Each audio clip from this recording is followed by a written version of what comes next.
day 159 of developing this habit, this really, really precious habit of spending time in God's word every day, of allowing his word to permeate, saturate our beings, especially our thoughts, of having our thoughts, our thinking transformed, not to keep thinking in the ways of this world, but to allow our thinking to come into alignment with the way God thinks, so that we can act the way that God would have us act, to know him and to truly, truly follow him. 2 Corinthians chapter 10. In this chapter, Paul returns to the focus of this whole letter, the letter which is about defending his ministry, his authority, the reason why the church in Corinth should listen to him. Really interesting, in the midst of this contention with other people wanting to diminish his ministry, Paul brings in this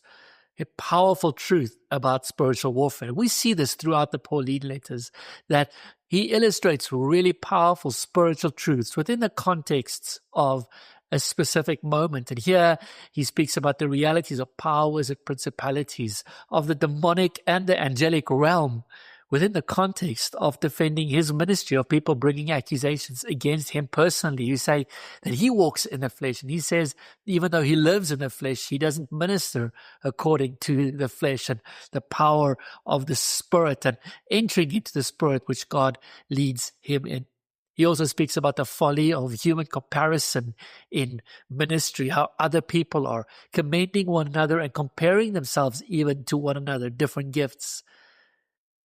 He understands that he has an assigned area, that in ministry there are specific roles, specific mandates, if you will, that God has given different people and has given him. Paul isn't boasting outside of the mandate that God has given him, but within that mandate, within this specific area where he has been called to minister, he is doing the best that he can. And even the existence of the Corinthian church is because of that mandate, and his desire is to see that which is happening in the Corinthian church strengthen and grow, for them to grow, for many more people to experience Christ, and then for him to continue to minister to other people who have never heard the gospel.